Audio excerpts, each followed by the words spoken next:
a lot of people wanting to do something to help combat climate change. Businesses are getting involved, as are large farm, I guess the word would be conglomerates or co-ops. Let's bring in Land O'Lakes CEO Beth Ford. She's going to explain to us the latest creation out of the farm community, and it would be called Truterra, which is the LLC, but True Carbon, essentially the sale of carbon credits from farmers to big business. Can you fill us in on what this is about?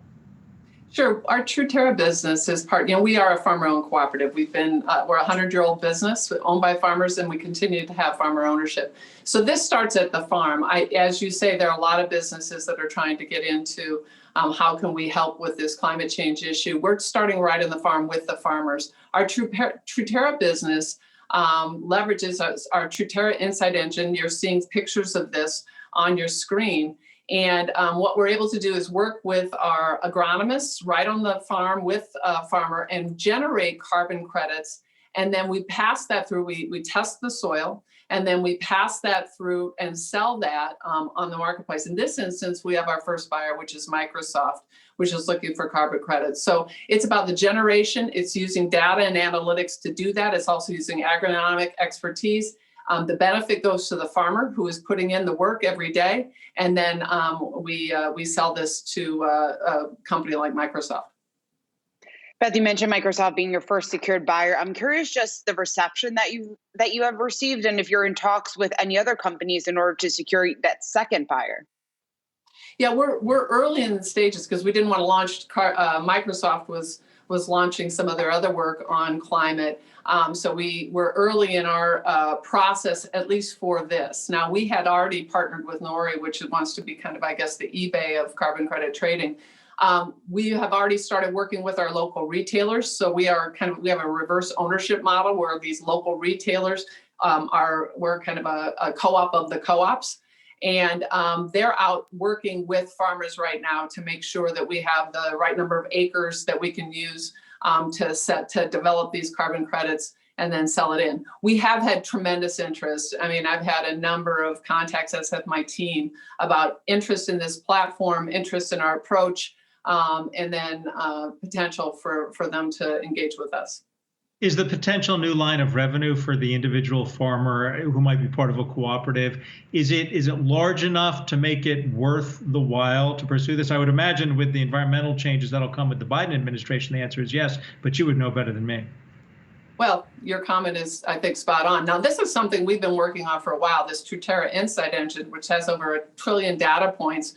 And it looks at agronomic practices, it looks like the soil, looks like variable rate application, cover crops, all these other ways that we can generate carbon credits.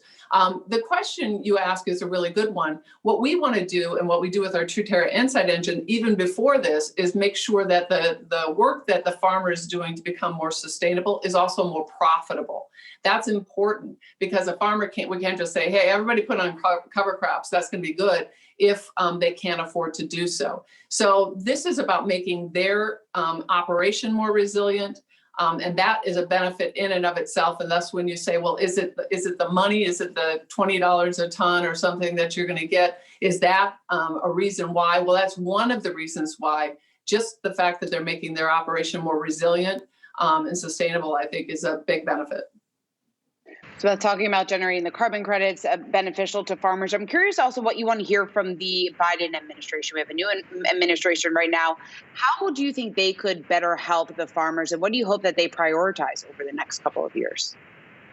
Well, I think this has been an area that Secretary Vilsack has already started to discuss, this work on carbon credits as another revenue source. Listen, we're going to come through, I think, I don't want to say a disruptive, but a bumpy environment, I think, in agriculture. That has been the case over the last number of years, as all of us know, with trade, a strong dollar, low commodity prices. So this has been a challenge. Now, right now, commodity prices are strengthening. It looks like a low carryover stocks. And so that is a good news, but we need more expansion in terms of revenue sources for farmers. And the reason I say this is because if you look at, for instance, this focus on climate, If we say we're going to move towards more electric vehicles, with electrification of the transportation sector, which we see pathways forward, General Motors mentioning California, noting by 2035 they want to have more electric vehicles. What's going to happen then? When I look at it, I say from the farm sector, that means that biofuels and biofuel utilization will decline. How many acres are planted against biofuels? Thus, what does that mean for the corn producers? What does it mean for bean producers?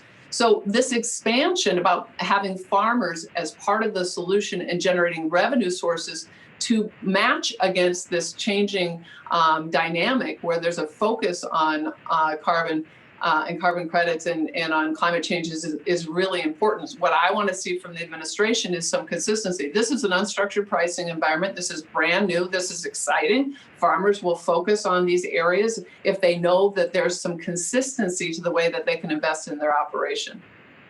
It's a lot more than just butter. We appreciate your being here, the CEO of Land O'Lakes, to talk about this program. All the best to you, Beth Ford, for joining us here on Yahoo Finance.